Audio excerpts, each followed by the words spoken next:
এ কি হঠাৎ মুলি বাঁশের দণ্ডা তৈরি করছো কেন? বলি ঘরে ডাকাত আসবে নাকি? না, আত্মরক্ষার উপায় বার করছি। যা দিনকাল পড়েছে, ডাকাত আসতে আর কতক্ষণ। কি ভাবো আমায়? এক সময় লাঠি খেলতাম। এই রে, কথাটা জানলে ভগবান হয়তো বলে বসতো উনি ছোটবেলায় তরোয়াল খেলতেন। তবে যাই বলো না কেন, তোমাদের এই ভগবান কিন্তু একটা ঢ্যাঁড়স। কোনো মন্ত্রী অসুস্থ, সেনাপতি বিছানায়, এই অবস্থায় কোনো রাজ্য চলে? দাদু দাদু, আমাদের পুরনো মন্ত্রী কথা বলতে শুরু করেছে, সবাই দেখতে গেছে। তা তুমি যাবে না? যাবো তো বটেই, কিন্তু ভগবানের দয়া থেকে এবার আমরা বঞ্চিত হব। চল গুলটে, পুরনো মন্ত্রীকে একবার দেখে আসি।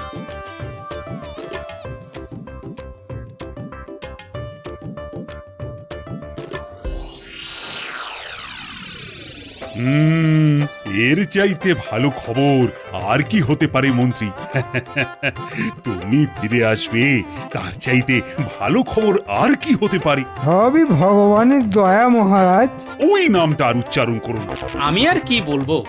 তোমার সুস্থ হওয়া উপলক্ষে আমি কাল একটা ভোজ সভার আয়োজন করছি, আর সেটা হবে তোমার বাড়িতে। রাজসভার সবাইকে কিন্তু উপস্থিত থাকতে জানিয়ে দিতে হবে। হ্যাঁ, মন্ত্রীর ফিরে আসাটা আমাদের কাছে খুবই আনন্দের বিষয়।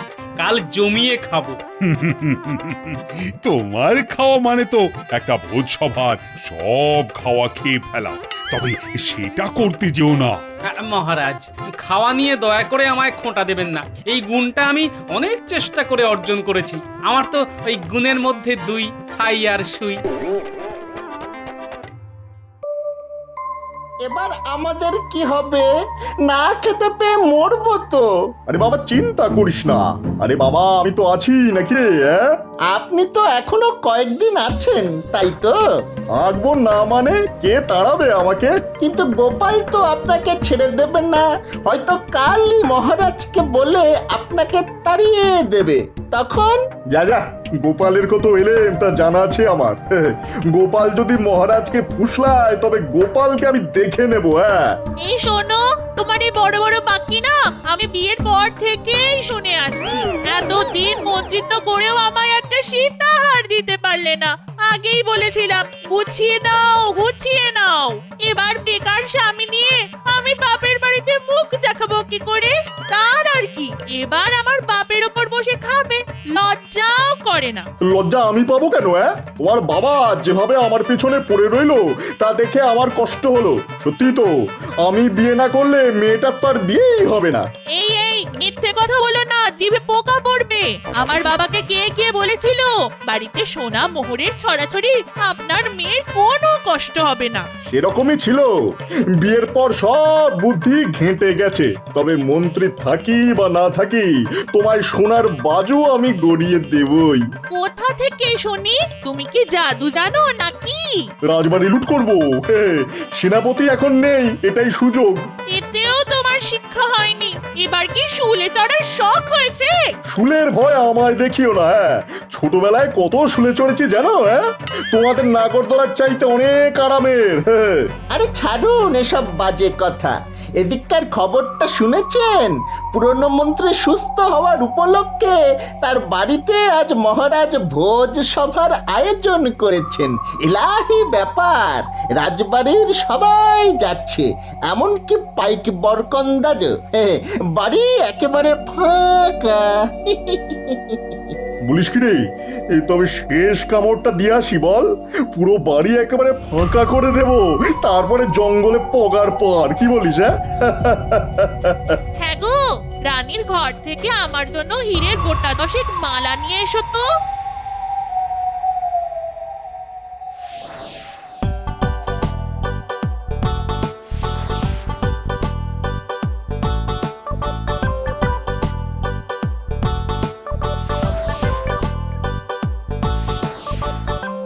গোপাল, চোখের সামনে দেখলাম 27টা ইলিশ ভাপা খেয়ে নিলে। এরপর আছে তো আবার মাংস আর মিষ্টি। একটু বেশি খেয়ে ফেলেছি। ভেবেছিলাম 3টে গোটা পাঁঠা খাবো, তা আর হবে না। তবে 2টো খাবই। আর মিষ্টি আপনি বরঞ্চ খবর নিন কত হাড়ি দই আর রসগোল্লা এখনো বেঁচে আছে। সে তো বটেই, সে তো বটেই। খাওয়া যে একটা শিল্প তা তুমি প্রমাণ করে দিলে। আচ্ছা, ভগবানকে তো দেখতে পাচ্ছি না। মহারাজ, ভগবানকে কি দেখা যায়? তিনি কোথাও একটা আছেন। না না, ভগবানকে তো আমি এখনো তাড়াইনি। মানে তাড়াবো কিনা সেটাই এখনো ঠিক করে উঠতে পারছি না। তাড়াবেন কেন? এমন বুদ্ধিমান লোককে কি কেউ তাড়ায়? তাহলে কোথায় রাখবো ওকে? কেন, আপনার পাশে, কিন্তু পা, হাত আর মুখটা বেঁধে রাখতে। বাবা বাবা বাবা, চমৎকার হবে। কিন্তু ভগবান এলো না কেন বলো তো?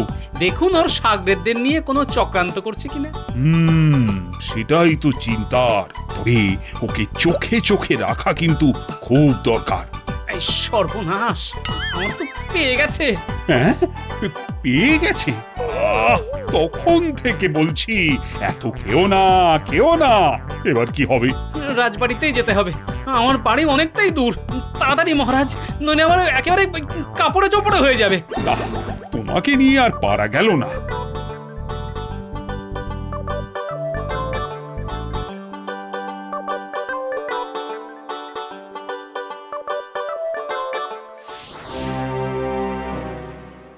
এই তাড়াতাড়ি ওপরে ওঠ বটা, একেবারে মোহর যেখানে রাখা আছে সেইখানে।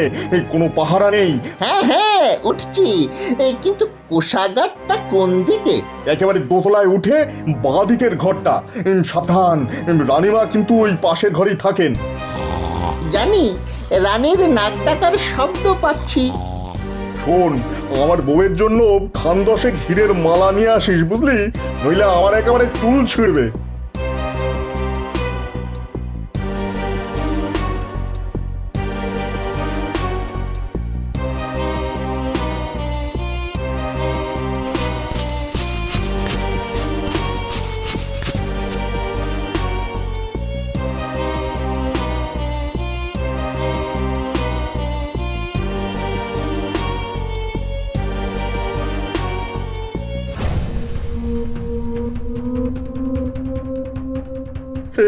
সর্বনাশ হয়ে গেছে রে বটা, মহারাজ আর গোপাল এইদিকেই আসছেন।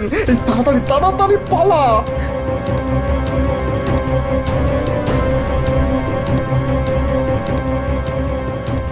আমরা ঠিক পালিয়ে যাব, আপনি আগে পালান। কি করে পালাবো রে? এই চারিদিকে তো দেওয়াল।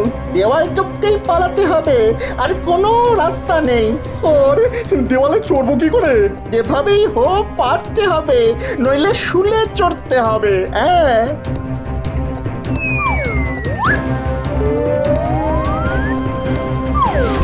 বাবারে বাবারে বাবা,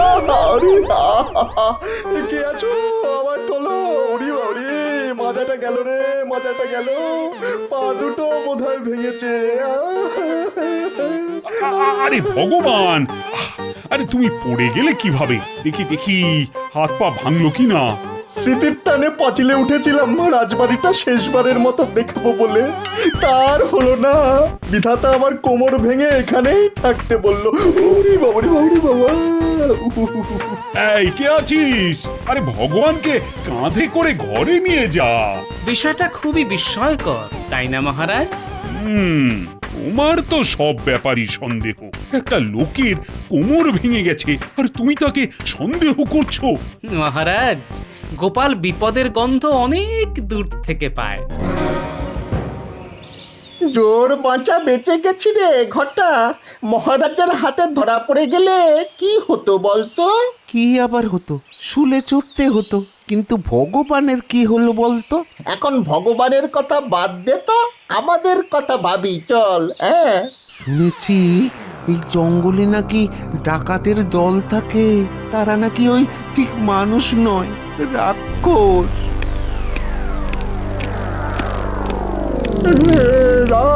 রাক্ষস! ঘটা, এবার কি করি রে? রাক্ষস প্রভু, আমাদের প্রাণে মারবেন না। আগে বল, তোরা কে? এই জঙ্গলে কি করতে এসেছিস? পালিয়ে প্রভু। কেন, তুই কি চোর না ডাকাত? আগে ডাকাত হওয়ার সাধ্য নেই, তাই ওই চুরি চামারি করে খাই। শোন, আমরা মাদারিকা, নাম শুনেছিস? আমরা ভোজবাজি দেখিয়ে গ্রামে গ্রামে ডাকাতি করি। আমাদের কোনো অস্ত্র লাগে না। আমাদের ভেলকি দেখে সবাই ঘর বাড়ি ছেড়ে পালায়। আমাদের দেখে কেউ পালায় না প্রভু, উল্টে লোক দেখে আমরা পালাই। খুবই দুঃখের কথা। আপনার শ্রীচরণে আমাদের একটু স্থান দিন প্রভু। দেখ, আমাদের পথ বড় কঠিন পথ, কিন্তু একটা কাজ তোদের দিয়ে হবে। নগরের সব খবর তো তোদের কাছে আসে, আমাদের সেই খবর দিতে পারবি তো? তোরা শুধু আমাকে ঠিকঠাক খবর দিবি, বুঝলি? আগে প্রভু, তবে একটা খবর এক্ষুনি দিতে পারি। নগরের সবচাইতে বড় বণিক সোমদত্ত এখন বাড়িতে নেই। সপ্তডিঙা ভাসাবে বলে কোনো একটা দ্বীপে আছে। বাড়িতে কোনো পাহারা নেই। আজ রাতে একটা চেষ্টা করা যেতে পারে।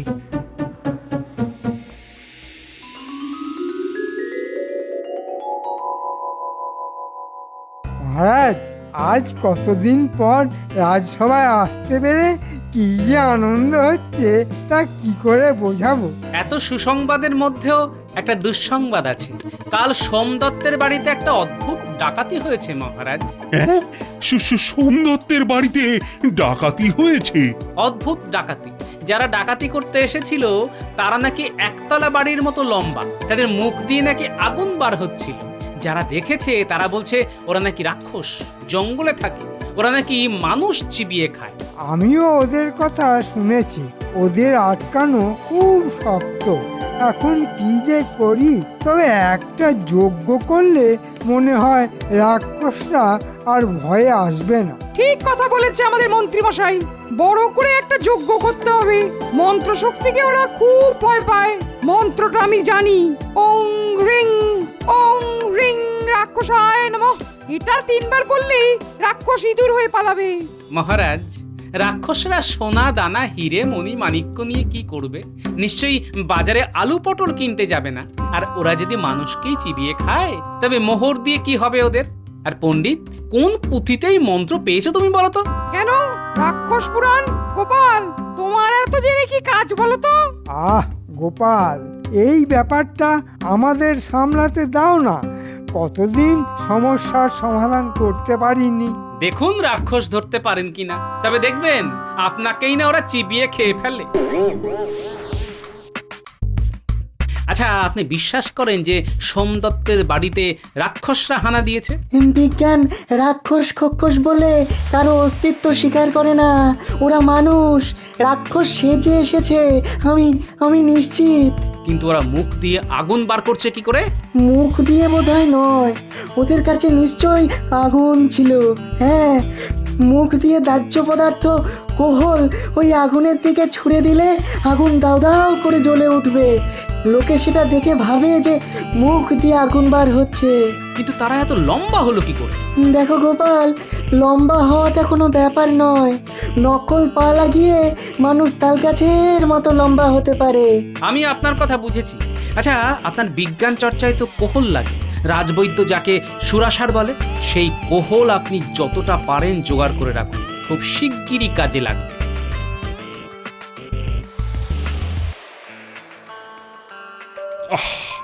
রাক্ষসদের যা উৎপাত শুরু হয়েছে তাতে তো খুব শীঘ্রই তারা রাজবাড়িতেও হানা দেবে। আমাদের সবাইকে যে একেবারে চিবিয়ে খাবে। এই কারণেই তো যজ্ঞের কথা বলছিলাম মহারাজ। আপনি আমায় 1,000 স্বর্ণ মোহর দিন, যাতে যজ্ঞের কাজ নির্বিঘ্নে হয়। হ্যাঁ হ্যাঁ, তোমায় অনুমতি দিলাম। আচ্ছা পণ্ডিত, একটা যজ্ঞ করতে 1,000 সোনার মোহর লাগবে কেন? যা বোঝো না তা নিয়ে কথা বলো না। আমি মন্ত্র বলে এই স্বর্ণ মোহর রাক্ষসদের কাছে পাঠিয়ে দেবো। আর মোহর থাকবে এমন বশীকরণ মন্ত্র যে রাক্ষসরা তার কাছে ঘেঁষতেই সাহস পাবে না। ঠিক আছে, বুঝলাম মহারাজ। তবে এই যজ্ঞ হবে জঙ্গলের মধ্যে, যেখানে রাক্ষসরা বাস করে। তাহলে তাদের বশ করা আরো সহজ হবে। কিন্তু যদি আমাদের খেয়ে ফেলে? এই তো বললে তুমি নাকি রাক্ষসদের এমন বশ করবে যে তারা আর কাছে ঘেঁষতেই সাহস পাবে না। তা এখন ভয় পাচ্ছ কেন? না না না, ভয় পাবো কেন? আমাকে শুধু আর কয়েকটা মন্ত্র প্রয়োগ করতে হবে। আগে তো সোনার মোহর হাতিয়ে নি, তারপর রাক্ষস খেলে খাবে।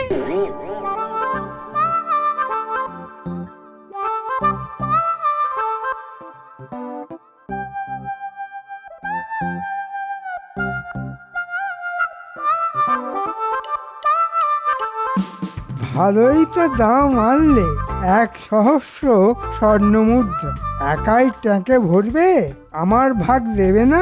তা কখনো হয়? হ্যাঁ, কিন্তু গোপাল যে সব ভেস্তে দিল, জঙ্গলে কেন যোগ্য হবে বলো তো? আরে রাক্ষস টাক্ষস কিছুই নয়, এরা ডাকাত। ভগবানের সাগরেদ বটা ঘটা ভগবানকে না পেয়ে আমার কাছে এসেছিল, সব বলেছে। ওদের বলে মাদারিকা, ভোজবাজিতে ওরা ওস্তাদ। নবাবের সেনারা ঘোড়ায় করে ওদের ধরতে পারে না, লম্বা পায়ের এত জোর। ওরা ওই মোহর চেয়েছে, নইলে নাকি রাজবাড়ি লুট করবে। তাই একটা রফা করেছি, 1 সহস্র মোহর ওদের দিয়ে দেবো, তারপর তা থেকে ভাগ নেবো, আপনাকেও দেবো। বাহ বাহ, চমৎকার ব্যবস্থা করেছে। যাই করো বাপু, আমার ভাগটা কিন্তু চাই।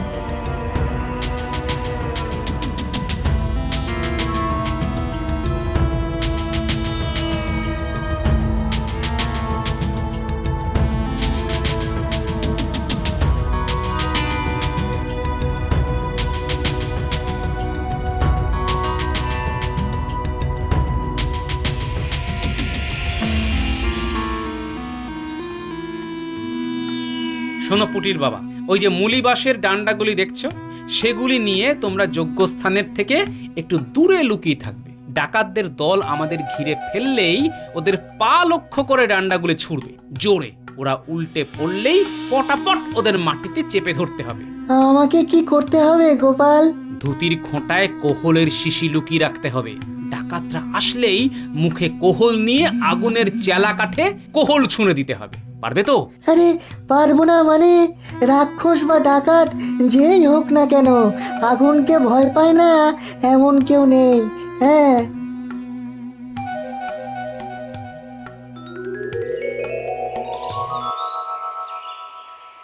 তাহলে যজ্ঞের কাজ শুরু করো পণ্ডিত। কাদের জন্য অপেক্ষা করছো? নজর রাখ গুলটে, লম্বা ডাকাতদের দেখতে পেলেই ডান্ডা ছুঁড়ে মারবি, টিপ করবি একেবারে পায়, দেখবি কি মজা হয়।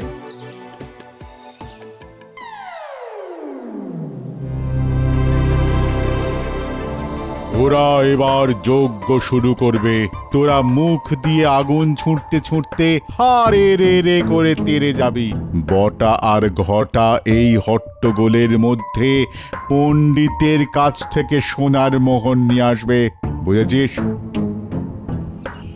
ওং রিং রাক্ষসায় নমঃ, ওং রিং রাক্ষসায় নমঃ। এসে গেছে, এই বেলায় সোনার মোহরগুলি সরিয়ে ফেলি, বটা ঘটা এক্ষুনি এসে পড়বে।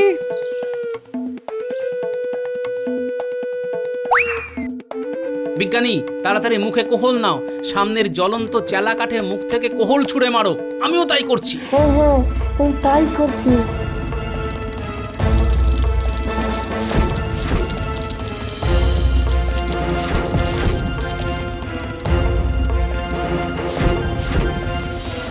একই রে, আমাদের দিকে আগুন ছুটছে কে রে? জোরে মার গুলটে, একেবারে পায়ে টিপ করে।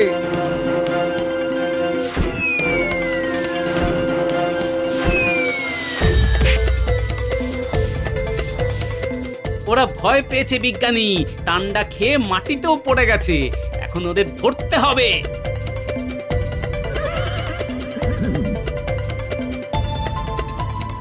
পণ্ডিতকে পাচ্ছি না, 1 সহস্র সোনার মোহর নিয়ে পালালো নাকি? বটা আর ঘটার সঙ্গে পণ্ডিতকে দেখছি ওই গাছের তলায় লুকিয়ে আছে। ওই পালের গোদাটাকে ধরে আনো। বেটা 1 সহস্র সোনার মোহর কোথায় রেখেছে তা তো দেখতে হবে।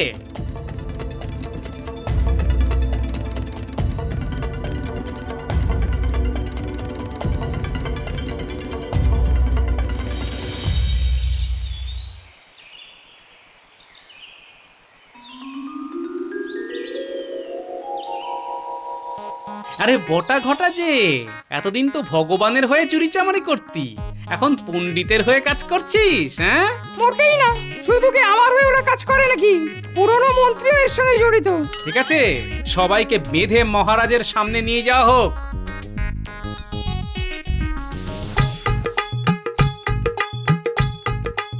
এই হলো ব্যাপার মহারাজ। এরা রাক্ষস খক্ষস নয়, ডাকাত। এদের দলের নাম মাদারিকা। ভোজবাজি দেখিয়ে ওরা ডাকাতি করে। ডাকাত ডাকাতদের যে কি শাস্তি দেব তা জানি, কিন্তু গোপাল, ঘরের শত্রু পণ্ডিতকে যে কি করব সেটাই তো বুঝে উঠতে পারছি না। আমার মনে হয় ওদের উপযুক্ত শাস্তি হবে লম্বা বাঁশের ডগায় বেঁধে রাজবাড়ির সামনে দাঁড় করিয়ে রাখা। মহারাজ, আমাকে একা শাস্তি দিলে অন্যায় করা হবে। আমাদের পুরনো মন্ত্রী আমার কাছ থেকে সোনার ভাগ চেয়েছিল। ফিরে আসতে না আসতেই অপরাধ করা শুরু করেছ। তুমি তো ভগবানের চাইতেও বড় শয়তান।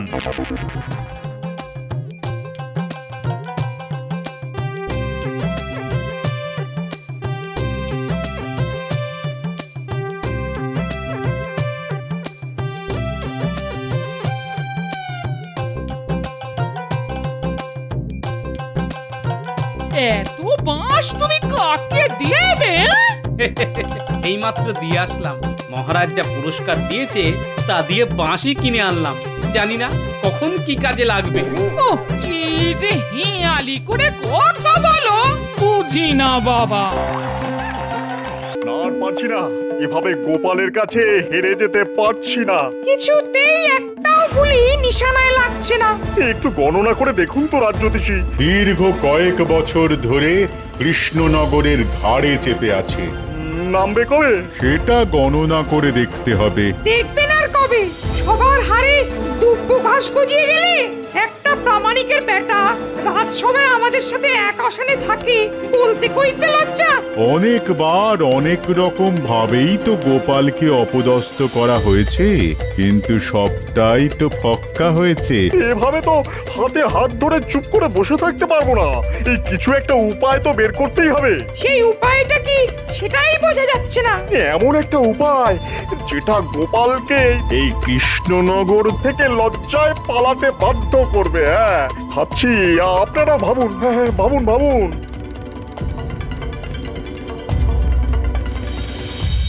উজির, মহারাজ কৃষ্ণচন্দ্র অনেকগুলো চিঠি পাঠিয়েছিল। হ্যাঁ হ্যাঁ জাহাপনা, অনুদানের জন্য আবেদন করেছিল। হ্যাঁ, গত বছর খরাতে কৃষ্ণনগর খুব ক্ষতিগ্রস্ত হয়েছিল। কৃষ্ণচন্দ্রকে এত্তেলা পাঠাও, আমি কৃষ্ণনগরে গিয়ে দুদিন থাকবো, আর ওখানে বসেই আমি অনুদানের অর্থ প্রদান করব। জো হুকুম জাহাপনা, আমি এখনই খবর পাঠাচ্ছি।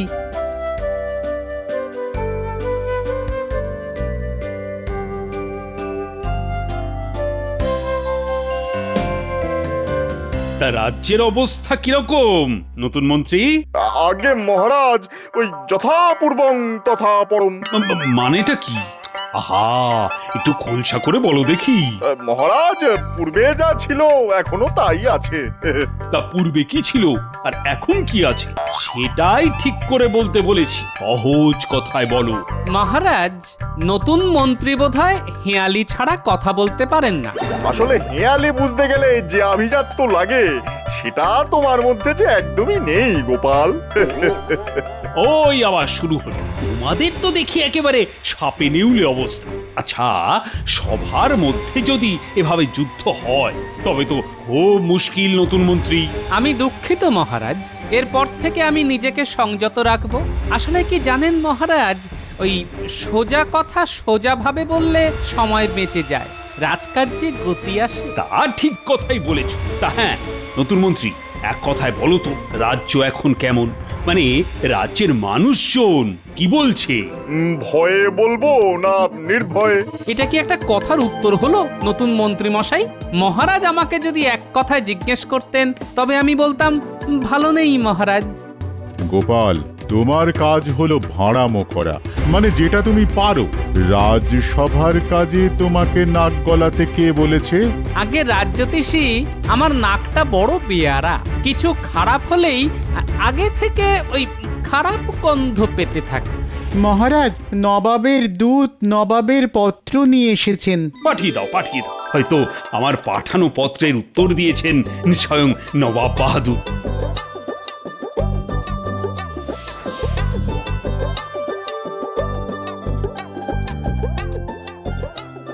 মহারাজের জয় হোক। বলো বলো, কি সংবাদ? এই নিন নবাব বাহাদুরের ইত্তেলা।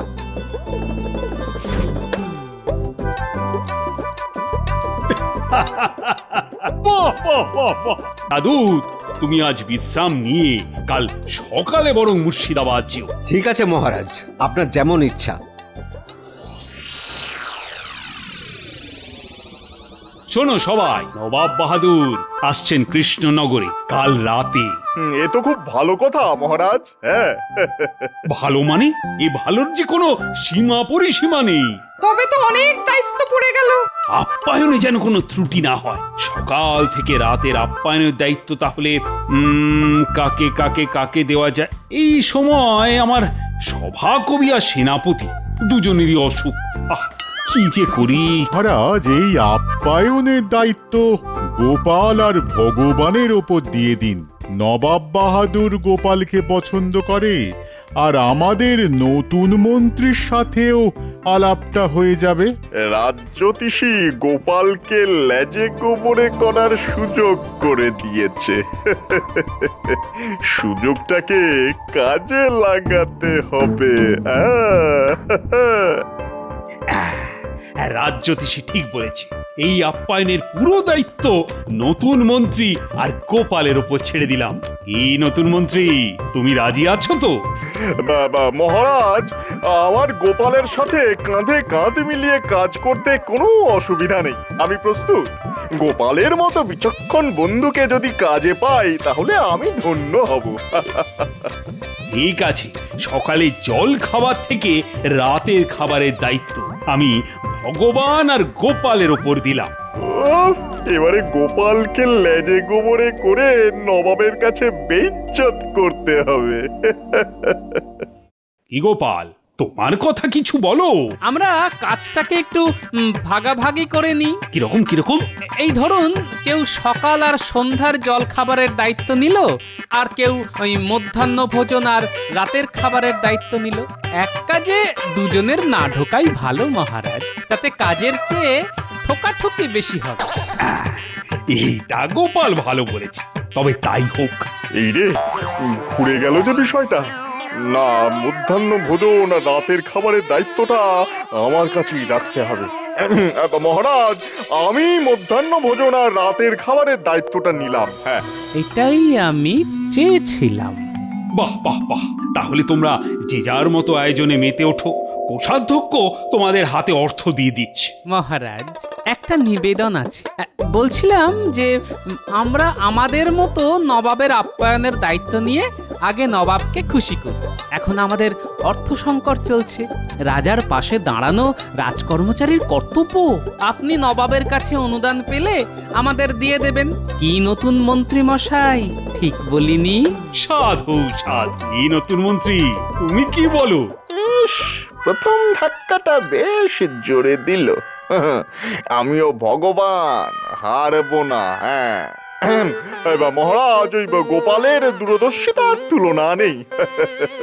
আমার মনের কথাটাকে কিভাবে যে জানতে পারলো, আমিও ঠিক এটাই ভাবছিলাম।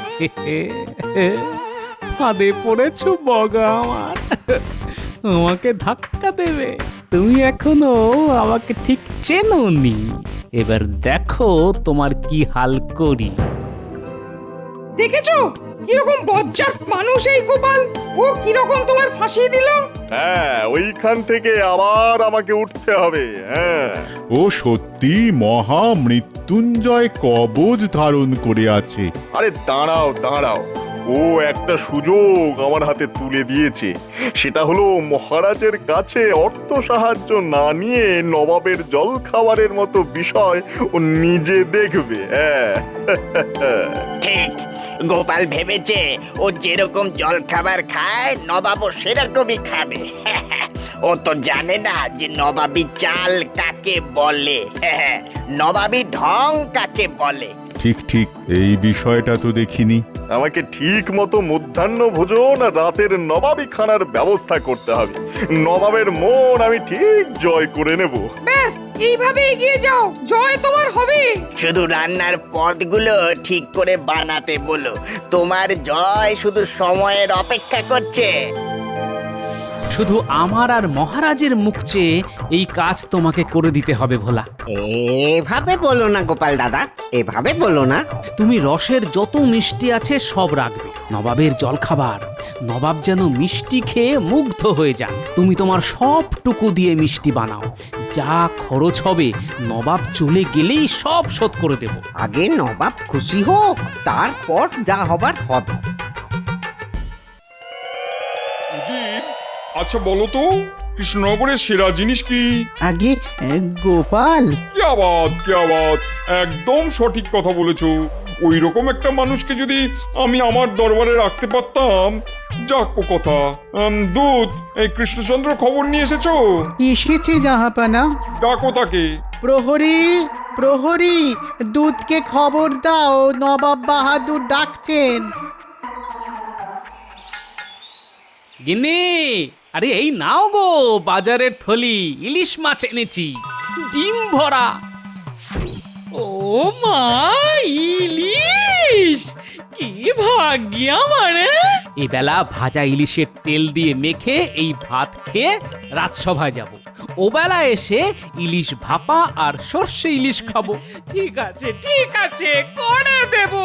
তবে পেটে সহ্য হবে তো? কেন এই কথা বলছো কেন? না মানে মেঘে মেঘে যে বেলা হচ্ছে সে খবর আছে গো। এখন একটু জিভে লাগাম দাও। হ্যাঁ, ওই বয়সের খোঁটা দিচ্ছ তো। একটা কথা বলি গিন্নি, বয়স বাড়াটা বয়সের ধর্ম। বয়স বাড়ুক, কিন্তু মনের বয়স যে কমছে। আরেকটা জিনিস বলতে দাও, ওই যে ডিম ভালো করে ভেজে টক দিয়ে রেঁধে রেখো। কতদিন খাইনি। চলি গিন্নি পুকুরে স্নান করতে।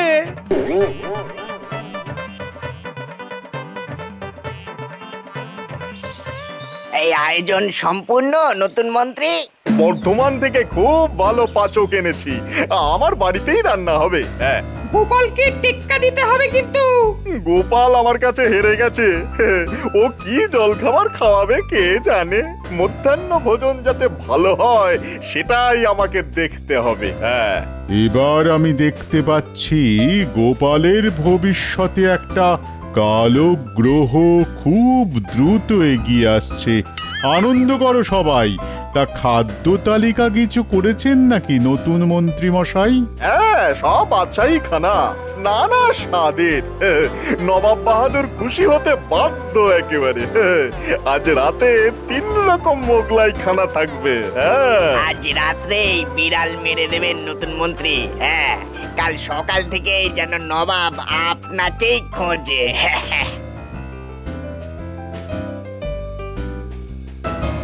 কি হে নতুন মন্ত্রী, আজ রাতের আয়োজন সব ঠিক আছে তো?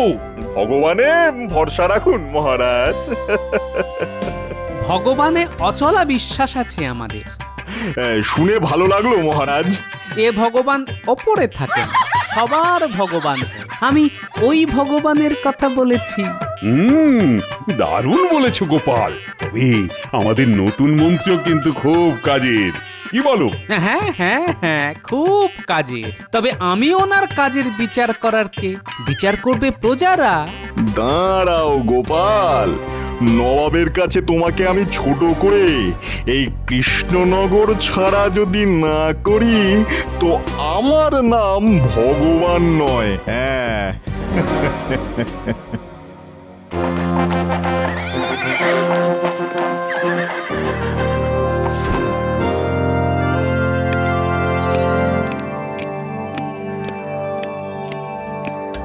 তোমার সভাকবি কোথায় কৃষ্ণচন্দ্র? বিশ্রামে আছে নবাব বাহাদুর, খুবই অসুস্থ কিনা। আর কৃষ্ণনগরের শ্রেষ্ঠ রত্ন গোপাল কোথায়? এই যে নবাব বাহাদুর, আপনার সেবায় হাজির। নবাব বাহাদুর, এই আমার নতুন মন্ত্রী, নাম ভগবান। তাহলে তুমি ভগবানের ওপরে অনেক নির্ভরশীল। তা একরকম বলতে পারেন। নবাব বাহাদুর, আজ রাতের খাবার আমার দায়িত্বে, আপনাকে খুশি করবে আশা করি। আজ রাতে আর গুরুপাক কিছু খাবো না, হালকা ফুলকা কিছু হবে। হালকা ফুলকা হবে নবাব বাহাদুর, আপনি বিশ্রাম করুন। আমি আপনার হালকা ফুলকা খাবারের ব্যবস্থা করছি। ব্যাস মিটে গেল ঝামেলা। তাহলে প্রাসাদে চলুন, বিশ্রাম নিন এখন। চলো।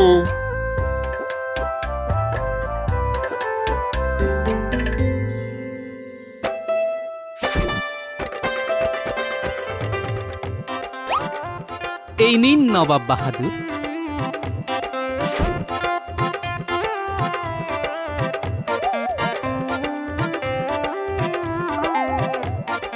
আহা, কি জিনিস এটা? এটাকে রসগোল্লা বলে। মুখে দিচ্ছি আর মিলিয়ে যাচ্ছে। রাতে আর কিছু খাবার রুচবে না কৃষ্ণচন্দ্র, মুখেই অমৃতর স্বাদ নিয়েই সুখ নিদ্রায় যাব। যা পাওয়া, তাহলে আমার অত আয়োজনের কি হবে? এবার নবাব বাহাদুর, রাতে মুরগ মুসাল্লাম আছে, দো পেঁয়াজা আছে। হ্যাঁ, ও তো রোজই খাই। না না না না, আজ এই রসগোল্লার পর আর কিছু খেতে ভালো লাগছে না। আমাদের পেটও ভর্তি, মনও তৃপ্ত, এবার ঘুম আসছে।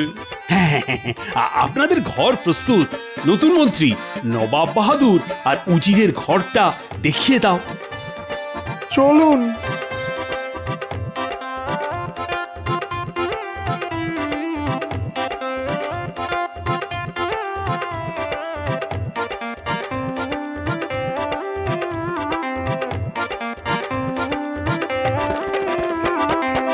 ভোলা, তোমার মিষ্টির তো খুব প্রশংসা করলেন নবাব বাহাদুর।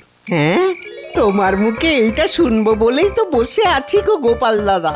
কাল ওই ছানা বড়া, মনোহরা আর ওই হিগের কচুরি আছে, আর ওই এই কালো জিরে দিয়ে হালকা ডাল, তারপর সরভাজা আর রসগোল্লা। সব লিখে রাখো ভোলা। এইসব নিয়ে তুমি কিচ্ছুটি ভেবো না গোপাল দাদা, কিচ্ছুটি ভেবো না। তুমি নবাব বাহাদুরকে খুশি করো, ব্যাস দেশ বাঁচলে তো আমরাও বাঁচবো।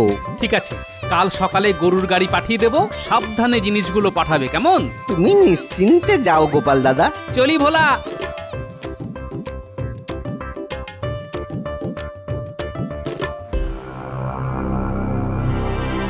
কোথা থেকে কি হলো? এই রকম যে হতে পারে সেটা ভাবতেও পারিনি। মহামৃত্যুঞ্জয় কবচ, ওকে হারানো দুঃসাধ্য। এই তো বললেন একটা কালো গ্রহ আসছে। দূর, আপনার গণনার উপর কোনো আস্থা নেই। না না, কাল সকালে সব ঠিক হয়ে যাবে। হ্যাঁ, তার আজকের খাবারগুলোর কি হবে? আমরা খেয়ে নি, খাবার নষ্ট করা উচিত নয়। ঘ্রাণে তো অর্ধেক পেট ভরেই গেছে, বাকিটা খেয়ে ভরাই। ও ভগবান, ভগবান রক্ষে করো, রক্ষে করো, রক্ষে করো।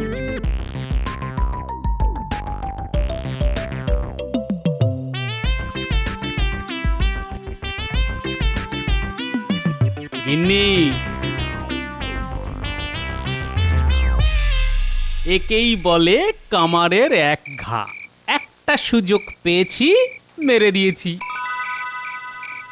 নবাব খুশি, নবাব খুশি মানে মহারাজ খুশি, মহারাজ খুশি মানে সারা দেশ খুশি। যে নবাব বাহাদুর খুশি হলেন, তিনি তোমাকে কিছু পুরস্কার দেবেন না? এই দেখো গিন্নি, আমি ভোলা ময়রার ধার শোধ করে ওকে কিছু উপরি দিতে পারলে খুশি হব, ব্যাস। এবার কাল সকালে নবাব বাহাদুরকে এমন জল খাবার খাওয়াবো, মধ্যাহ্ন ভোজনের কথা ভুলেই যাবেন।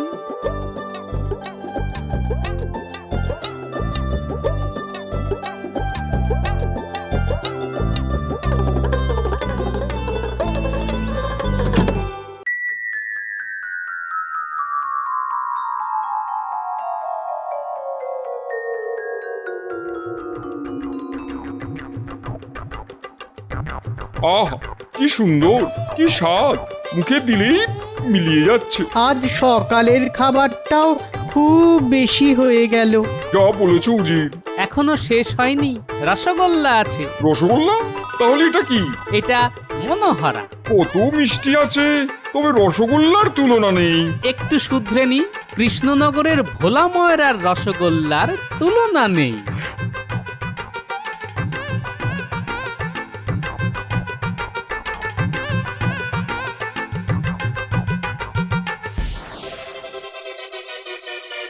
সব শেষ, আর কিচ্ছু হবে না। আমার ভুলে আমি হারলাম। ও আমাকে জল খাবারই মেরে দিল। নষ্ট হবে কেন, আমরা তো আছি। ভগবান ভগবান। গোপাল, তুমি তো নবাবকে একেবারে তোমার ঝোলায় পুরে নিয়েছো। শোনো সবাই, নবাব বাহাদুর আমার আর্জি মেনে নিয়েছেন, উনি অনুদান দিয়ে দিয়েছেন। রাজকোষ এখন পূর্ণ, আর পুনর্বাসন দিয়ে দেব চাষিদের। গোপাল, তোমার জল খাবারের জন্য ভোলার কাছে যা যা ধার আছে তা মিটিয়ে দাও। কোষাধ্যক্ষ, বলুন মহারাজ, বলুন। তুমি গোপালের হাতে 500 স্বর্ণ মুদ্রা দিয়ে দাও। মহারাজ, রাজকোষের অর্থ রাজকোষেই থাকুক। নবাব বাহাদুর যদি খুশি হয়ে কিছু দেন, সেখান থেকে আমি ভোলার ধার মিটিয়ে দেব। কি কুছুটে বুদ্ধি, আবার মারলো। খুব শিক্ষা হলো আবার।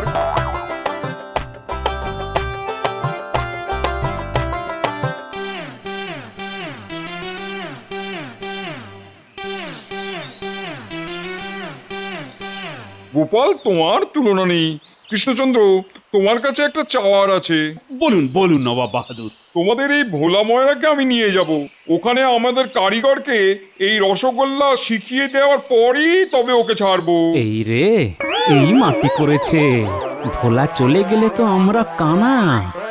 এটাকে মেটাতে হবে। নবাব বাহাদুর, একটা আর্জি আছে যে। বলো বলো গোপাল, বলো। ওখানে গিয়ে শেখানোর চেয়ে এখানে এসে শেখাটা খুব দরকার। কেন কেন? আসলে যে মাটিতে যা হয়, এটা মাটিরই গুণ নবাব বাহাদুর।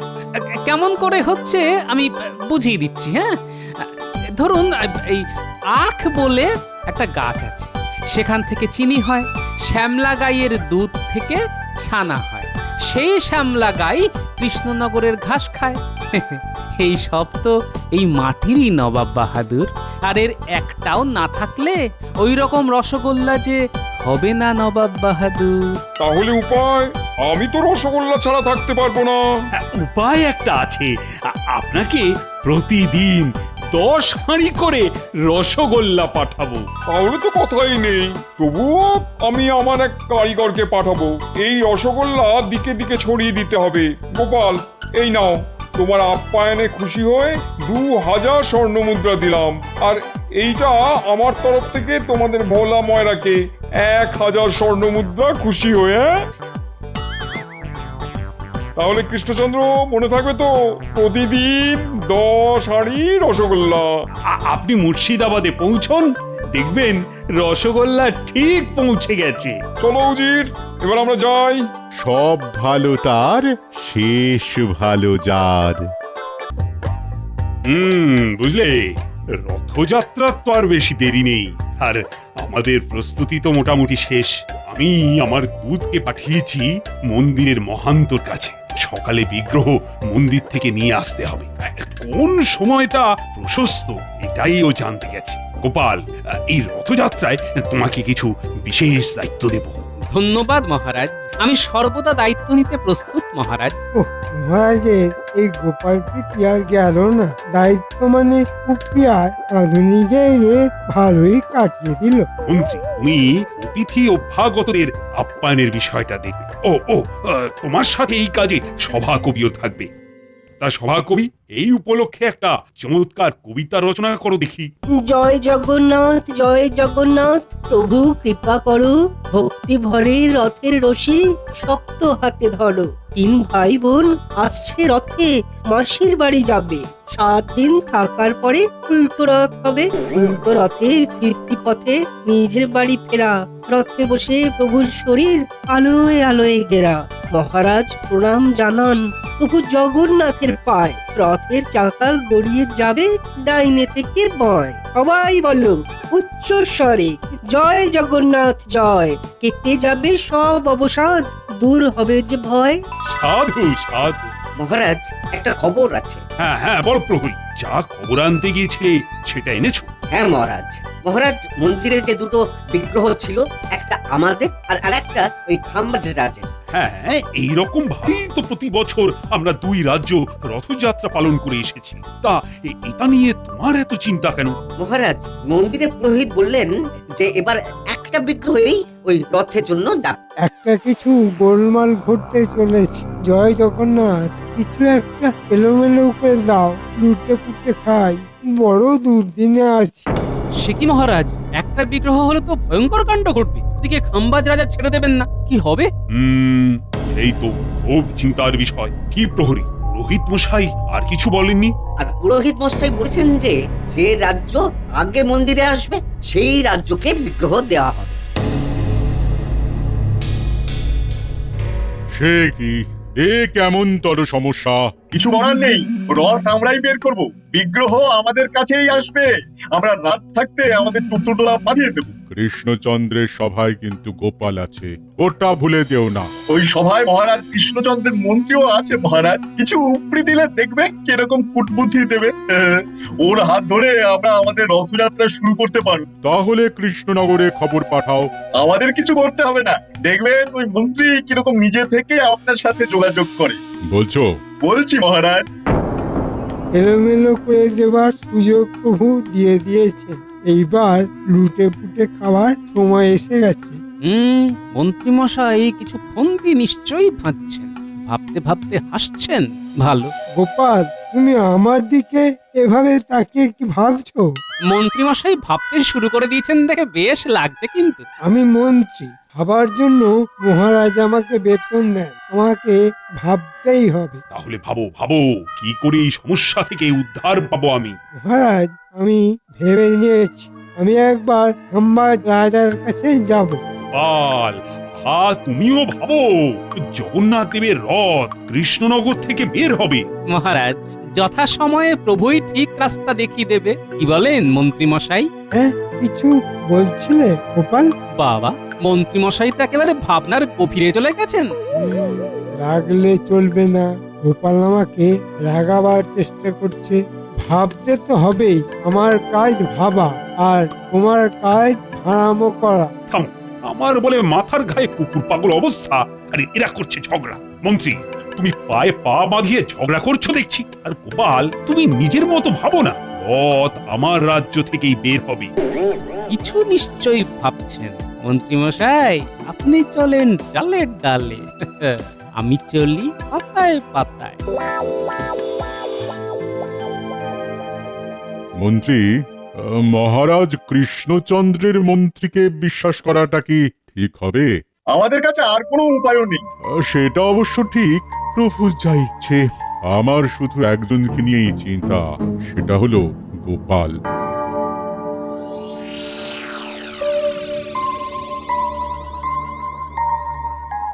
সবাই চলে গেলে আমাকে বটা ঘটার বাড়ি যেতে হবে। কি মন্ত্রী মশাই, আপনি হঠাৎ দাঁড়িয়ে পড়লেন, ঘরে যাবেন না?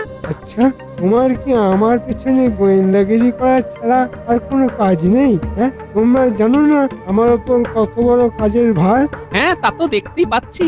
কাজের ভারী একেবারে নুয়ে গেছেন। কি যে হচ্ছে ছাই, খামোখা লড়ছো কেন? মন্ত্রীমশাই, আপনার সাথে তো গোপাল কোনো খারাপ ব্যবহার করেনি। গোপালের এই আগ বাড়িয়ে কথা বলা একদম ভালো নয়। ঠিক কথা।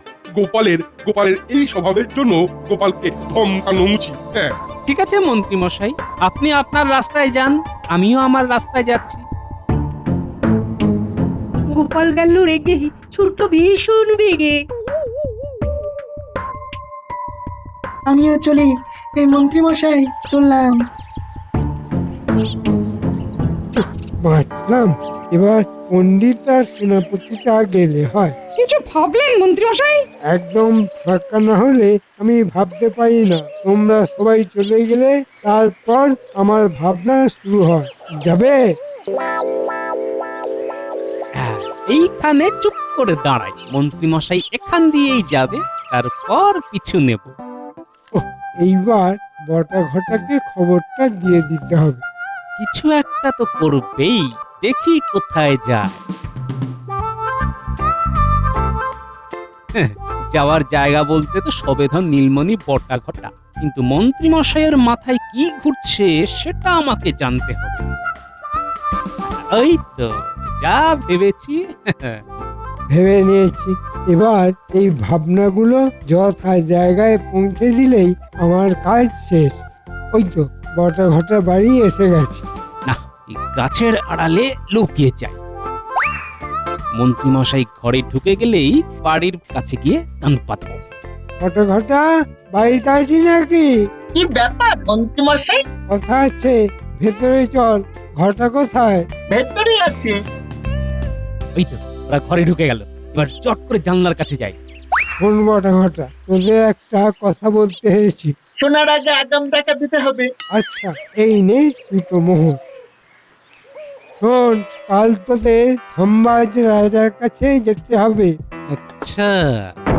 শোন, রথের আগের দিন রাতে মন্দির যাবার রাস্তায় কাঁটা ছড়িয়ে দিবি, আর দিয়ে তোদের মধ্যে একজন আমার কাছে থাকবি আর একজন মন্দিরের কাছে থাকবি। যেই দেখবি ধনবাজ রাজের চতুর্দোলা, সঙ্গে সঙ্গে বাকি মোহর চেয়ে নিবি। ঠিক আছে, তাহলে আমি মন্দিরে পাহারায় থাকবো আর ঘরটা থাকবে আপনার কাছে। কাজটা যেন ভালোভাবে উতরে যায়। ঠিক আছে। আচ্ছা।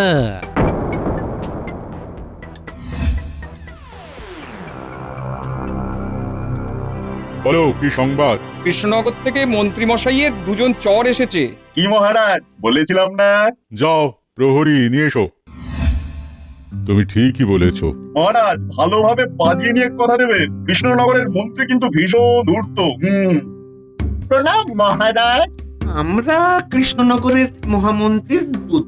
বলো কি খবর দিতে চাও? মহারাজ, মন্ত্রীমশাই বলে পাঠিয়েছেন যে সেদিন কৃষ্ণনগরের চতুর্দলা দেরি করে যাবে। কিভাবে? কৃষ্ণনগর থেকে মন্দিরে যাবার পথে আমরা ওই কাঁটা ফেলে রাখবো, যার ফলে আমাদের রাজ্যের চতুর্দলা বাহকদের পায়ে সেই কাঁটা ফুটে যাবে। আর ওরা পায়ের কাঁটা বার করতে বসে যাবে। পায়ে হাত লেগে যাওয়ার জন্য ওদের আবার শুদ্ধ হতে হবে। বুঝেছি। সেই সুযোগে আমরা আমাদের চতুর্দোলা নিয়ে মন্দির থেকে বিগ্রহ নিয়ে চলে যাব। বাহ বাহ, খুব ভালো ভাবনা। মহারাজ, আমাদের মন্ত্রী মশাই আমাদের হাতে এই কাজের জন্য ওই আগাম মানে ওই অগ্রিম কিছু দিতে বলেছেন। আগাম পেলেই আমরা কাজ শুরু করব। ঠিক আছে, ঠিক আছে, তোমরা অপেক্ষা করো। প্রহরী, প্রহরী, ওদের একটু বিশ্রামাগারে নিয়ে যাও তো।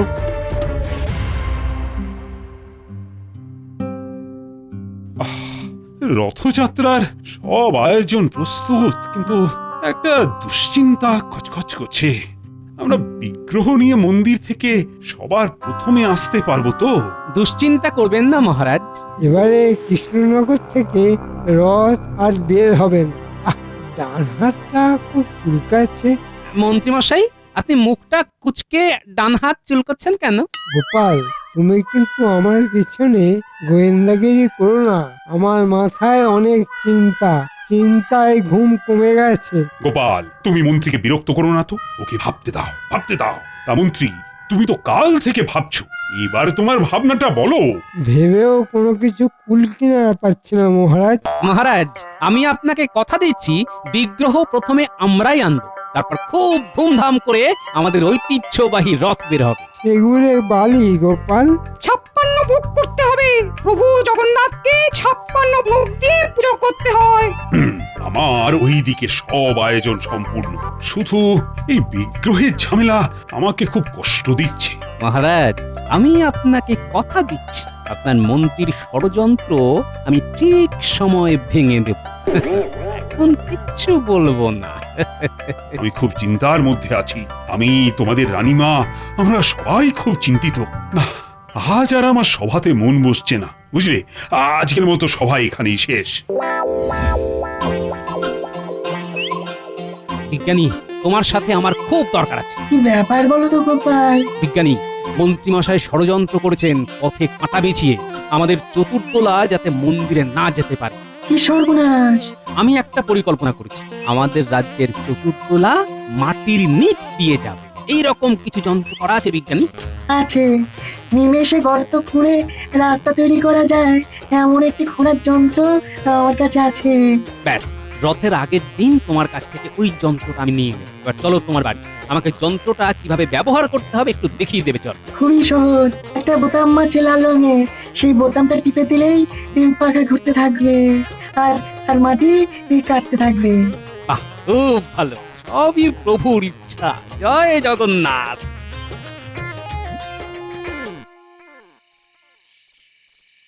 ঘটা ঘটা আছিস নাকি? যাবো আর কোথায় মন্ত্রী মশাই, আছি। আমরা কাজটা করে দিয়েছি। কত ঝক্কির কাজ বলুন তো মন্ত্রী মশাই। ওদের ওপর বিশ্বাস আছে বলেই তো কাজগুলো দিই। এই যাক, অগ্রিম দেওয়ার যে কথা ছিল সেটা কি হয়েছে? হয়েছে, আমরা আমাদের অগ্রিম পাওনাটা কেটে আপনাকে দিয়ে দিচ্ছি। মানে মানে ওই আমাদের দিকটা আমরা একটু ওই বেঁধে নিই। কি শিয়ানা হয়েছে রে বাবা, হ্যাঁ? আচ্ছা, এক মাগে শীত যাবে না। নে তোরা খেয়ে নে, আলোচনা আছে। আচ্ছা। বুঝলি, রথের আগের দিন রাতে আমাদের অনেক কাজ। মাটি খুঁড়ে সুড়ঙ্গ বানাতে হবে। আরে বাবা, সুরঙ্গ! কি দারুণ ব্যাপার! কি মজা! গোপাল দাদু, সুরঙ্গ! হ্যাঁ, সুড়ঙ্গ। ওই সুড়ঙ্গ দিয়ে আমাদের চতুর্দোলা প্রভু জগন্নাথের মন্দির থেকে বিগ্রহ নিয়ে আসবে। আর তারপর রথ চলবে। এই নে নে, সব খেয়ে নে।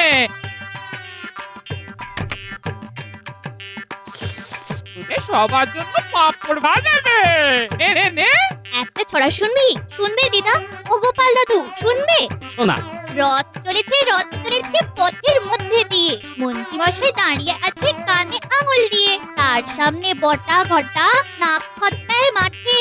গোপাল দাদু নাগরা পরে রাস্তা দিয়ে হাঁটে। বাহ বাহ বাহ বাহ, দারুণ বানিয়েছিস তো। দাঁড়া, তোর কথা আমি আমাদের সভাকবিকে বলবো। আমার সোনার চাঁদ নাতি নাতনি, একটা কথা মাথায় রাখবি, প্রভু জগন্নাথের ইচ্ছে ছাড়া একটা পাতাও নড়বে না, যতই কলকাঠি নাড়াও।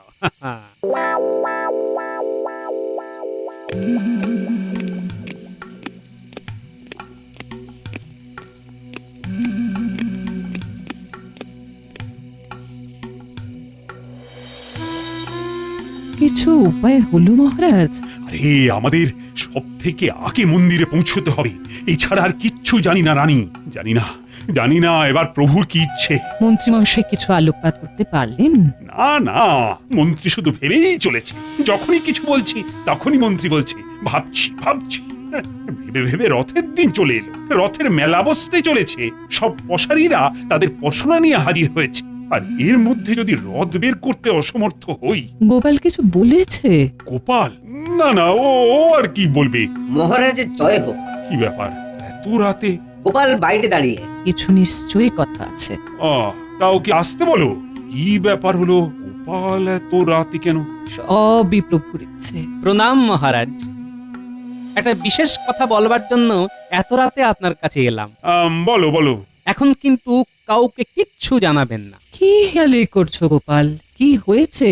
রানীমা, মন্ত্রী মশাই খাম্বাজ রাজের সাথে হাত মিলিয়েছে। আমার নিজে চোখে দেখা বটা ঘটাকে নিয়ে ষড়যন্ত্র করেছেন। মহারাজ, মন্ত্রী মশাই যেন বুঝতে না পারে যে আমরা জেনে গেছি। মন্ত্রী মশাইকে বামাল সমেত ধরবো। ভাগ্যিস গোপাল ছিল। বাবা!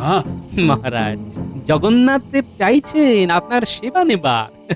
উনি যখন চাইছেন তখন তো আর কিছু করার নেই মহারাজ। শুধু মন্দিরে বিগ্রহ আনার সময় আমরা রাস্তা বদলাবো। আমরা মাটির নিচ দিয়ে রাস্তা কেটে মন্দিরের দ্বারে পৌঁছে যাব। শুধু এই কথাটি বলার জন্যই এত রাতে আমি এসেছি মহারাজ। এখন আমি আসি মহারাজ। তবে সাবধানে কিন্তু। জয় জগন্নাথ, জয় জগন্নাথ।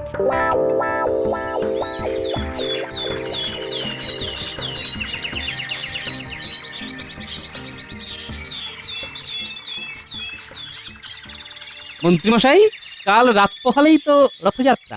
আপনি তো ভাবতে বসেছেন। আপনার ভাবনায় এই সমস্যার কিছু সমাধান বের হলো? মহারাজ, কি হবে বলুন তো? আমার মাথায় তো সত্যি কিছু আসছে না। মন্ত্রী মশাই, হলো কি আপনার? মাথা করছে না যে কাজ। খিদে ছাই হলো, ভাল লাগে না আজ। মন্ত্রী, তুমি তোমার মাথাটা বরং বিজ্ঞানীর কাছে পাঠিয়ে দাও। আর বিজ্ঞানী, তুমি মন্ত্রীর মাথাটা ভালো করে পরীক্ষা করে দেখো তো তার ভেতরে কি আছে। মন্ত্রীমশাই চুপ কেন? কিছু বলুন। এখনো ভাবছো? তুমি ভেবে যাও মন্ত্রী, ভেবেই যাও। আর কাল সকাল পর্যন্ত ভাবো। আমরা আজ রাত পোহালে কালকের রথযাত্রা নিয়ে ভাববো।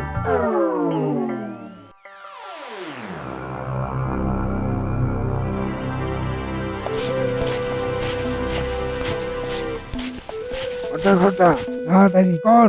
কাজ শেষ মন্ত্রী মশাই। পুরো রাস্তা হয়ে গেছে। এইবার যারা এই রাস্তা দিয়ে যাবে তারা মরবে। নমস্কার, কাজ হয়েছে। চল চল এবার চল। মন্ত্রী, চিন্তা তো থেকেই যাচ্ছে, কি হবে কাল? বৃথা চিন্তা করছেন, কাল আমাদের রাজ্য থেকেই রথ বের হবে। হ্যাঁ বলছো? আরে বলছি মহারাজ, আপনি নিশ্চিন্তে থাকুন।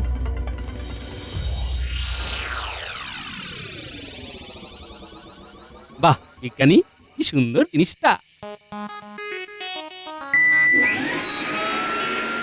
একটা বোতাম টেপা আর ঝটঝট মাটি কেটে গর্ত করে রাস্তা তৈরি হয়ে যাচ্ছে।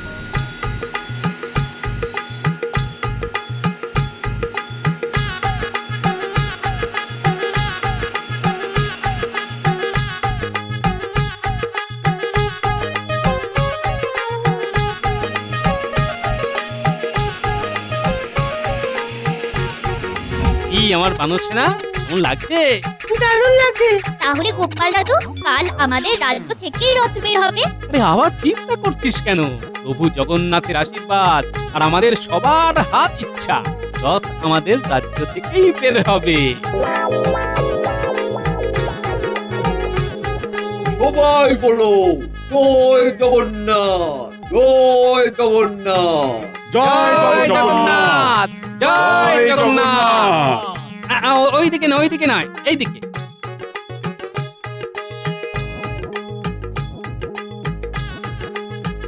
এই সুড়ঙ্গ ধরে সোজা হাঁটো। এই সুড়ঙ্গ একেবারে মন্দির পর্যন্ত গেছে। পুরোহিতের সাথে কথা বলা আছে, তোমরা ওখান থেকে বিগ্রহ নিয়ে সোজা আমাদের রথতলা, ওখানে কীর্তন হবে।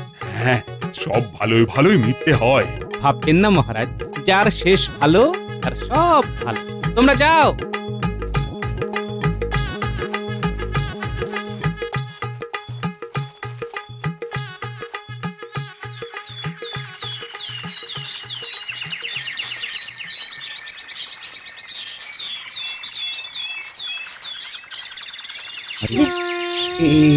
এটা কি হলো?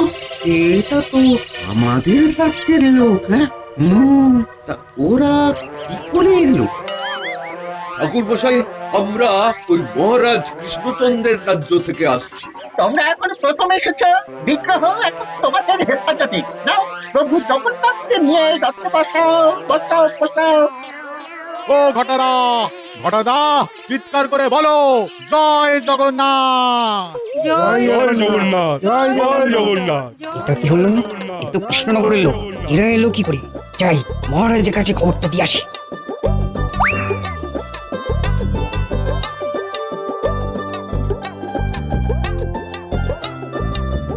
তুমি ঠিক বলছো? নিজের চোখে দেখেছি মহারাজ। তার মানে মন্ত্রী পারেনি? আর বিলম্ব নয়, চলো। আমাদের এত বড় ক্ষতি করে মন্ত্রী ছাড় পাবে? কখনোই নয়। আজ দিনটা কি সুন্দর, ঠান্ডা হাওয়া বইছে আর ডান হাতটাও চুল করছে। গিন্নিও ঘরে নেই, কেমন একটা মুক্তির হাওয়া বইছে। সর্বনাশ হয়ে গেছে। কিসের সর্বনাশ? মহারাজের চতুর্দোলায় বিগ্রহ এখন ওই কৃষ্ণনগরে। মানেটা আমি বলি মন্ত্রী মশাই, আপনার চালটা আমি সেদিনই ধরে ফেলেছিলাম। মানে সাপের হাঁচি বেদে চেনে, তুমি সাপ আর আমি বেদে। তোমার শাস্তি ওই পথটাতে তোমাকে 5 বার দৌড়তে হবে, যেখানে কাঁটা বিছিয়ে রেখেছো। চলো চলো। মন্ত্রী, তোমার সাথে এবার আমার বোঝাপড়া। আমি তোমাকে যে অগ্রিম দিয়েছি সেটা আমাকে ফিরিয়ে দাও। খাম্বাজাজ, আসুন আসুন, আমরা এবার একসাথে রথযাত্রা করি। আমরা দুজনে রাস্তায় ঝাড়ু দিয়ে রথযাত্রার শুভ সূচনা করব।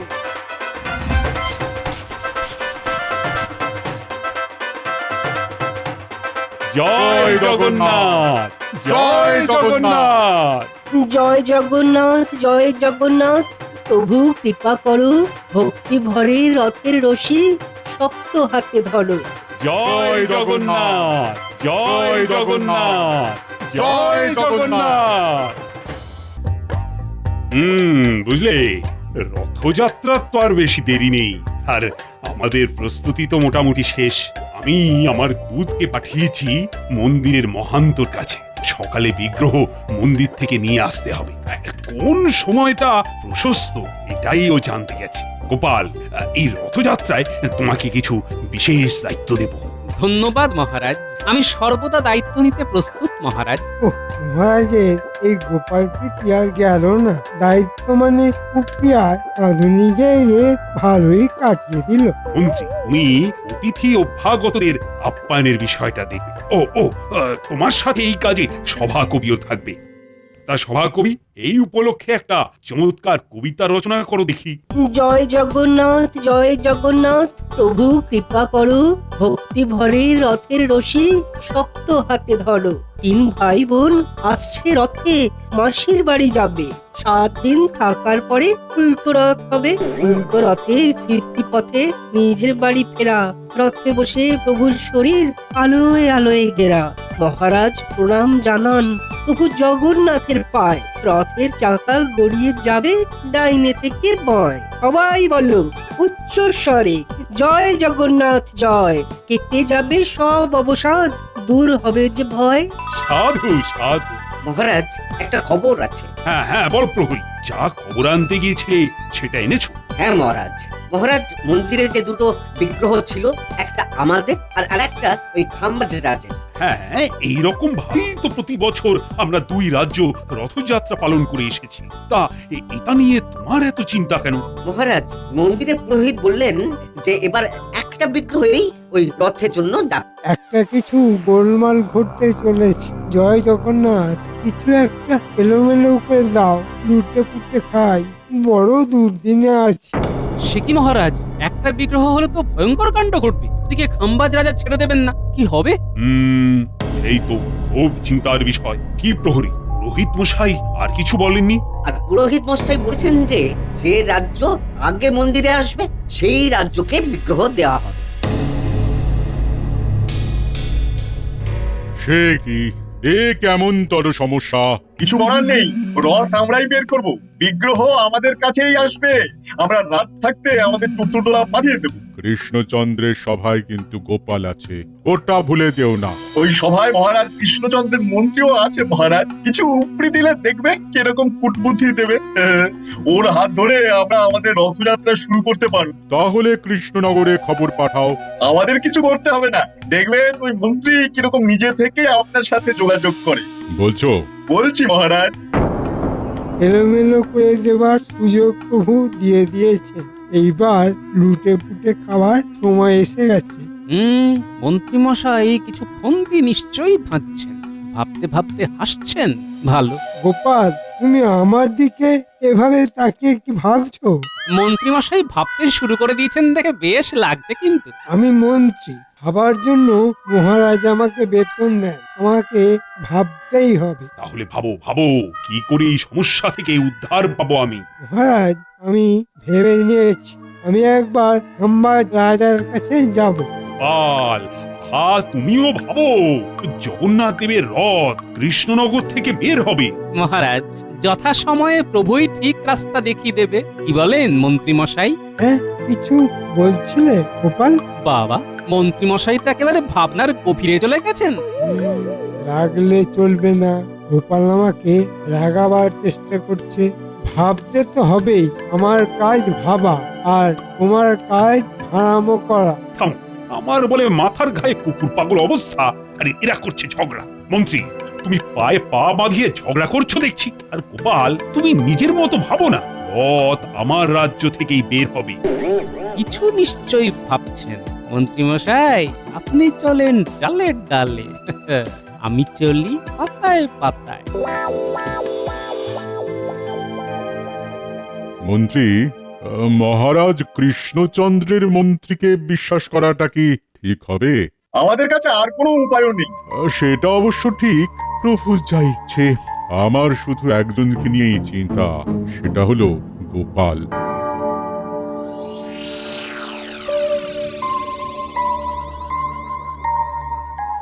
সবাই চলে গেলে আমাকে বটা ঘটার বাড়ি যেতে হবে। কি মন্ত্রী মশাই, আপনি হঠাৎ দাঁড়িয়ে পড়লেন? ঘরে যাবেন না? আচ্ছা, তোমার কি আমার পেছনে গোয়েন্দাগিরি করা ছাড়া আর কোনো কাজ নেই? হ্যাঁ, তোমরা জানো না আমার ওপর কত বড় কাজের ভার? হ্যাঁ, তা তো দেখতেই পাচ্ছি। কাজের ভারী একেবারে নুয়ে গেছেন। কি যে হচ্ছে ছাই, খামোখা লড়ছো কেন? মন্ত্রীমশাই, আপনার সাথে তো গোপাল কোনো খারাপ ব্যবহার করেনি। গোপালের এই আগবাড়িয়ে কথা বলা একদম ভালো নয়। ঠিক কথা।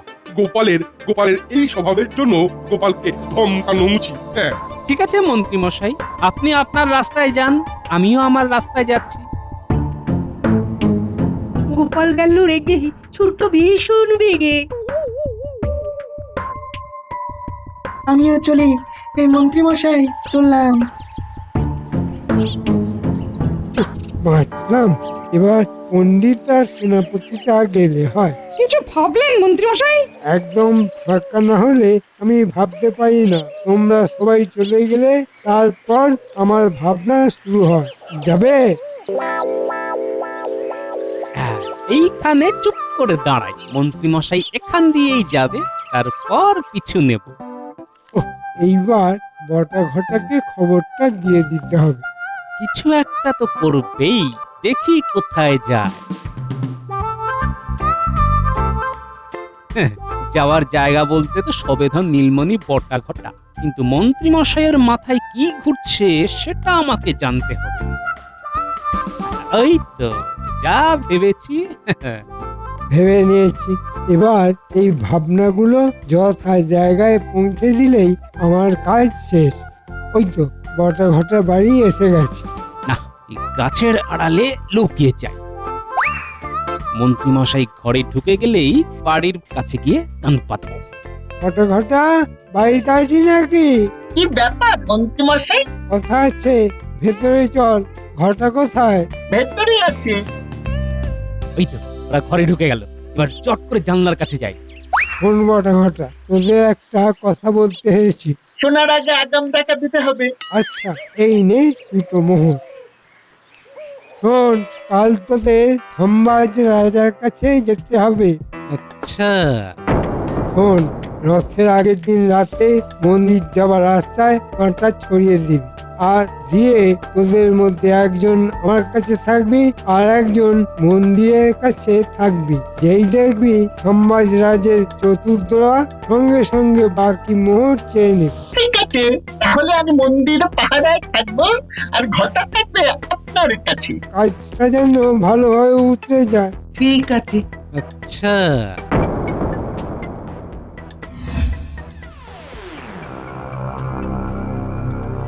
বলো, কি সংবাদ? কৃষ্ণনগর থেকে মন্ত্রী মশাইয়ের দুজন চর এসেছে। কি মহারাজ, বলেছিলাম না? যাও, প্রহরী নিয়ে এসো। তুমি ঠিকই বলেছো মহারাজ, ভালোভাবে বাজিয়ে নিয়ে কথা দেবেন। কৃষ্ণনগরের মন্ত্রী কিন্তু ভীষণ ধূর্ত। প্রণাম মহারাজ। আমরা কৃষ্ণনগরের মহামন্ত্রীর দূত। বলো, কি খবর দিতে চাও? মহারাজ, মন্ত্রীমশাই বলে পাঠিয়েছেন যে সেদিন কৃষ্ণনগরের চতুর্দোলা দেরি করে যাবে। কিভাবে? কৃষ্ণনগর থেকে মন্দিরে যাবার পথে আমরা ওই কাঁটা ফেলে রাখবো, যার ফলে আমাদের রাজ্যের চতুর্দোলা বাহকদের পায়ে সেই কাঁটা ফুটে যাবে। আর ওরা পায়ের কাঁটা বার করতে বসে যাবে। পায়ে হাত লেগে যাওয়ার জন্য ওদের আবার শুদ্ধ হতে হবে। বুঝেছি।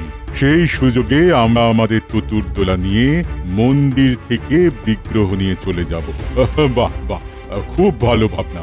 মহারাজ, আমাদের মন্ত্রী মশাই আমাদের হাতে এই কাজের জন্য ওই আগাম মানে ওই অগ্রিম কিছু দিতে বলেছেন। আগাম পেলেই আমরা কাজ শুরু করব। ঠিক আছে, ঠিক আছে, তোমরা অপেক্ষা করো।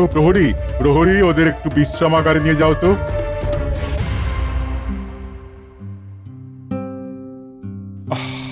রথযাত্রার সব আয়োজন প্রস্তুত, কিন্তু একটা দুশ্চিন্তা খচখচ করছে। আমরা বিগ্রহ নিয়ে মন্দির থেকে সবার প্রথমে আসতে পারবো তো? দুশ্চিন্তা করবেন না মহারাজ।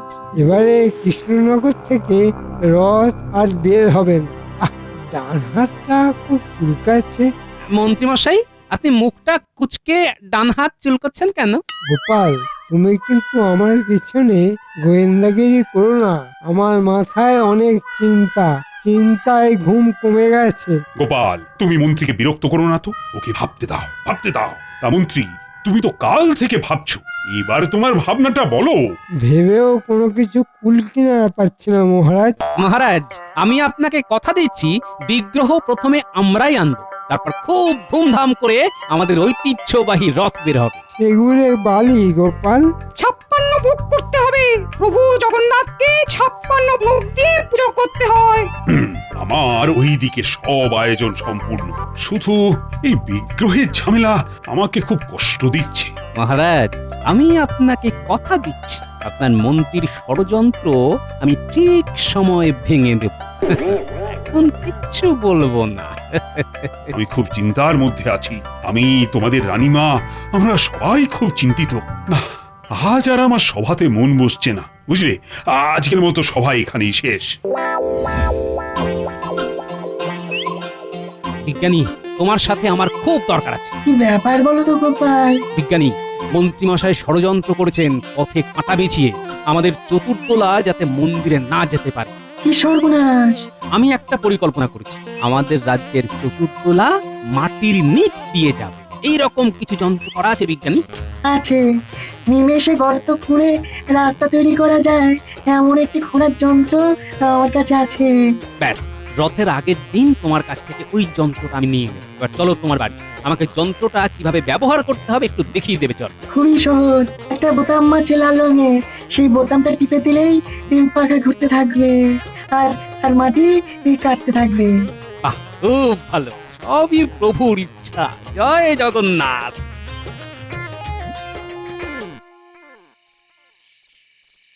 বটা ঘটা আছিস নাকি? যাবো আর কোথায় মন্ত্রী মশাই, আছি। আমরা কাজটা করে দিয়েছি। কত ঝক্কির কাজ বলুন তো মন্ত্রী মশাই। ওদের ওপর বিশ্বাস আছে বলেই তো কাজগুলো দিই। এ যাক, অগ্রিম দেওয়ার যে কথা ছিল সেটা কি হয়েছে? হয়েছে, আমরা আমাদের অগ্রিম পাওনাটা কেটে আপনাকে দিয়ে দিচ্ছি। মানে ওই আমাদের দিকটা আমরা একটু ওই বেঁধে নি। কি শিয়ানা হয়েছে রে বাবা, হ্যাঁ? আচ্ছা, এক মাগে শীত যাবে না। নে তোরা খেয়ে নে, আলোচনা আছে। আচ্ছা। বুঝলি, রথের আগের দিন রাতে আমাদের অনেক কাজ, মাটি খুঁড়ে সুড়ঙ্গ বানাতে হবে। আরে বাবা, সুড়ঙ্গ! কি দারুণ ব্যাপার! কি মজা! গোপাল দাদু, সুড়ঙ্গ! হ্যাঁ, সুড়ঙ্গ। ওই সুড়ঙ্গ দিয়ে আমাদের চতুর্দোলা প্রভু জগন্নাথের মন্দির থেকে বিগ্রহ নিয়ে আসবে, আর তারপর রথ চলবে।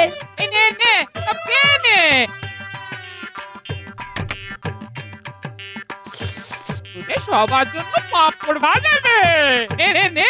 একটা ছড়া শুনবি? শুনবে দিদা? ও গোপাল দাদু, শুনবে? শোনা।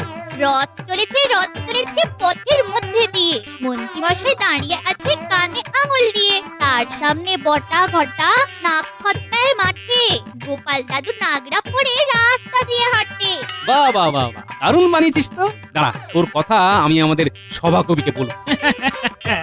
আমার সোনার চাঁদ নাত নিয়ে একটা কথা মাথায় রাখবি, প্রভু জগন্নাথের ইচ্ছে ছাড়া একটা পাতাও নড়বে না, যতই কলকাঠি নাড়াও।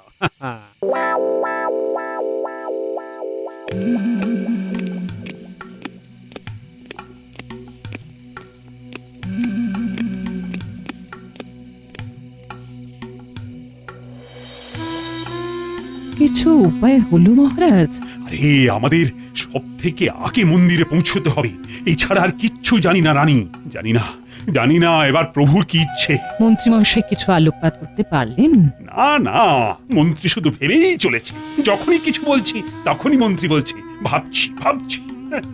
ভেবে রথের দিন চলে এলো, রথের মেলা বসতে চলেছে, সব পশারীরা তাদের পশনা নিয়ে হাজির হয়েছে, আর এর মধ্যে যদি রথ বের করতে অসমর্থ হই। গোপাল কিছু বলেছে? গোপাল? না, ও আর কি বলবে। মহারাজের জয় হোক। কি ব্যাপার এত রাতে? গোপাল বাইরে দাঁড়িয়ে। কিছু নিশ্চয়ই কথা আছে। তাও কি আসতে বলো। কি ব্যাপার হলো, গোপাল এত রাতে কেন? সবই প্রভুর ইচ্ছে। প্রণাম মহারাজ। একটা বিশেষ কথা বলবার জন্য এত রাতে আপনার কাছে এলাম। বলো বলো। এখন কিন্তু কাউকে কিচ্ছু জানাবেন না। কি হেয়ালি করছো গোপাল? কি হয়েছে? রানীমা, মন্ত্রীমশাই খাম্বাজ রাজের সাথে হাত মিলিয়েছে। আমার নিজে চোখে দেখা বটা ঘটাকে নিয়ে ষড়যন্ত্র করেছেন। মহারাজ, মন্ত্রীমশাই যেন বুঝতে না পারে যে আমরা জেনে গেছি। মন্ত্রীমশাইকে বামাল সমেত ধরবো। ভাগ্যিস গোপাল ছিল। বাবা মহারাজ, জগন্নাথ দেব চাইছেন আপনার সেবা নেবার। উনি যখন চাইছেন তখন তো আর কিচ্ছু করার নেই মহারাজ। শুধু মন্দিরে বিগ্রহ আনার সময় আমরা রাস্তা বদলাবো। আমরা মাটির নিচ দিয়ে রাস্তা কেটে মন্দিরের দ্বারে পৌঁছে যাব। শুধু এই কথাটি বলার জন্যই এত রাতে আমি এসেছি মহারাজ। এখন আমি আসি মহারাজ। তবে তবে সাবধানে কিন্তু। জয় জগন্নাথ, জয় জগন্নাথ।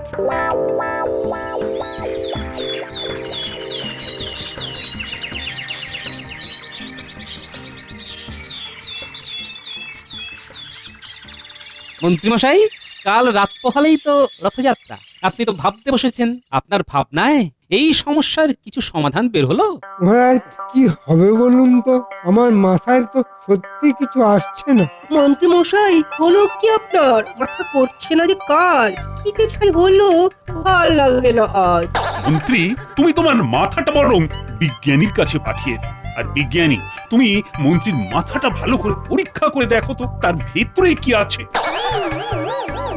মন্ত্রীমশাই চুপ কেন? কিছু বলুন।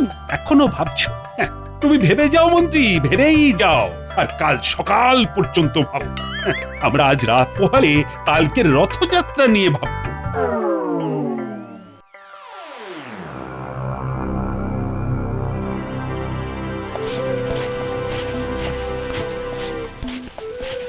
তাড়াতাড়ি কর। কাজ শেষ মন্ত্রী মশাই। পুরো রাস্তা হয়ে গেছে।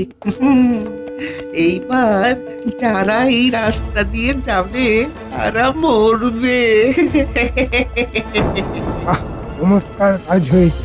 চল চল, এবার চল। মন্ত্রী, চিন্তা তো থেকেই যাচ্ছে। কি হবে কাল? বৃথা চিন্তা করছেন, কাল আমাদের রাজ্য থেকেই রথ বের হবে। হ্যাঁ বলছো? আরে বলছি মহারাজ, আপনি নিশ্চিন্তে থাকুন।